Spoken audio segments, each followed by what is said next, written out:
విరువబడిన తర్వాతని దేవుడు ఆశీర్వదిస్తాడు. ఈ అద్భుతమైన సత్యం మీరు అందరూ తెలుసుకోవాలి. విరిగిపోతున్నారా? బాధపడకండి. నీ స్థాయి పై స్థాయిగా మారబోతుంది. నీవు 10 మందికి ఆశీర్వాదం ఉన్నావేమో, విరిగిన తర్వాత 100 మందికి నువ్వు ఆశీర్వాదకరంగా మార్చబడతా. ప్రైజ్ ది లార్డ్, హల్లెలూయా. ఈ నిరీక్షణ మనకు అవసరం. బైబిల్లో భక్తుడైన యాకోబు తన కాన్సెప్ట్ అంతా ఏమిటయ్యానంటే ఆశీర్వదించబడాలి, ఆశీర్వదించబడాలి. అవసరమైతే ఎవరి కాలైనా పట్టుకుంటాడు, ఎవరి కాలైనా టక్కని పట్టేసుకొని నేను దీవించయ్యా అంటాడు. దేవుడు చూస్తూ ఉన్నాడు పైనుండి. ఆ దేవుడు చెప్పకే చెప్తాడు, బిడ్డ నిజంగా నేను ఆశీర్వదించాలని కోరుకుంటున్నావా? అవునయ్యా, నువ్వు ఆశీర్వదిస్తే తప్ప నేను వదిలిపెట్టనయ్యా, నాకు నీ దీవెన కావాలయ్యా.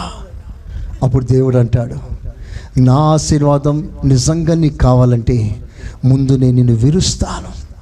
అప్పగించుకుంటావా? I break you.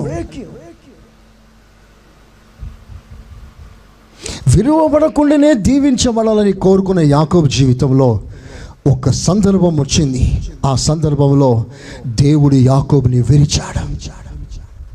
విరిచిన తర్వాత ఏం జరిగింది అని మీరు అడిగితే, విలువబడినప్పుడు ఆయన కుటుంబం, విలువబడిన తర్వాత ఆయన ఒక దేశంగా మారిపోయాడు.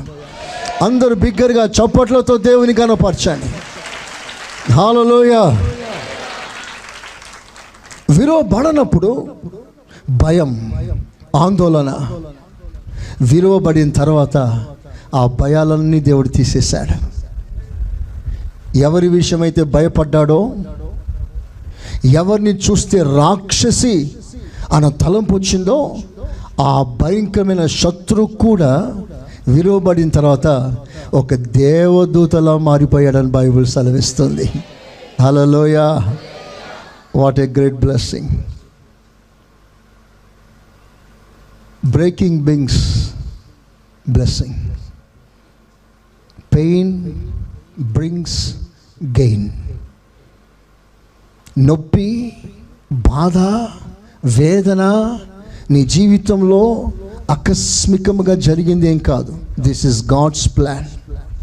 నువ్వు విడిగా ఒంటరిగా అలాగే ఉండిపోవడం దేవునికి ఇష్టం లేదు. గోధుమ గింజ నేల పడి అది చనిపోతే అది విరగడం, అలా విరిగితే, అలా చనిపోతే అది వేలు వేలుగా మారిపోతాయి. Praise the lord.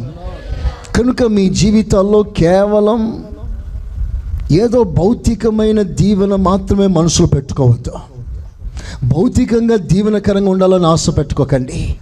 మీరు ఆధ్యాత్మికంగా ఉన్నత స్థాయిలో ఎదిగిన వారే కనిపించాలి. సో ప్రతి ఆధ్యాత్మికమైన ఆశీర్వాదం కూడా విరిచి ఇస్తాడు. ఫర్ ఎగ్జాంపుల్, ఒక ఆశీర్వాదం దేవుని స్వభావం.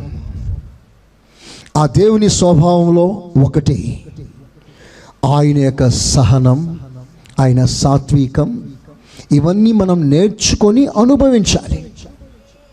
యేసు ప్రభు అంటాడు, ప్రయాసపడి భారమోయుచున్న సమస్త జనులారా నా యొద్దకు రండి, నేను మీకు విశ్రాంతిని ఇస్తాను. అంతటితో ఆపలేదు, నా కాడిని మీరు ఎత్తుకొని నా యొద్ద నేర్చుకోండి. ఏం నేర్చుకోవాలయ్యా? నేను సాత్వికుడను, ఐఎమ్ వెరీ మీక్. ఏం నేర్చుకోవాలి? సాత్వికం నేర్చుకో. ఇప్పుడు ఆ సాత్వికం అనే ఆశీర్వాదం నీకు ఇవ్వాలి, నువ్వు పొందుకోవాలి. ఎలా పొందాలి? నీ గర్వాన్ని దేవుడు విడుస్తాడు, నీ అహంకారాన్ని దేవుడు విరుస్తాడు. అలా విరిచినప్పుడు నీకు అవమానం కలగవచ్చు, అలా విరిచినప్పుడు నీ ప్రెస్టేజ్కి దెబ్బ తినవచ్చు.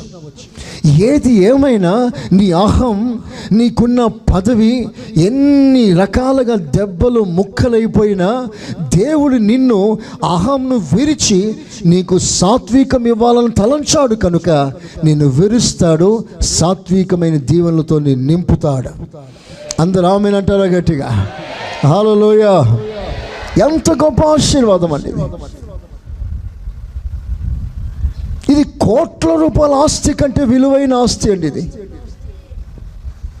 ఎంతమందికి ఈ ఆస్తి ప్రశస్తమైనదిగా అనుకుంటున్నారో, అనిపిస్తుందో నాకు తెలియదు. కానీ మీరు అవునన్నా కాదన్నా నేను చెప్పే ఈ మాట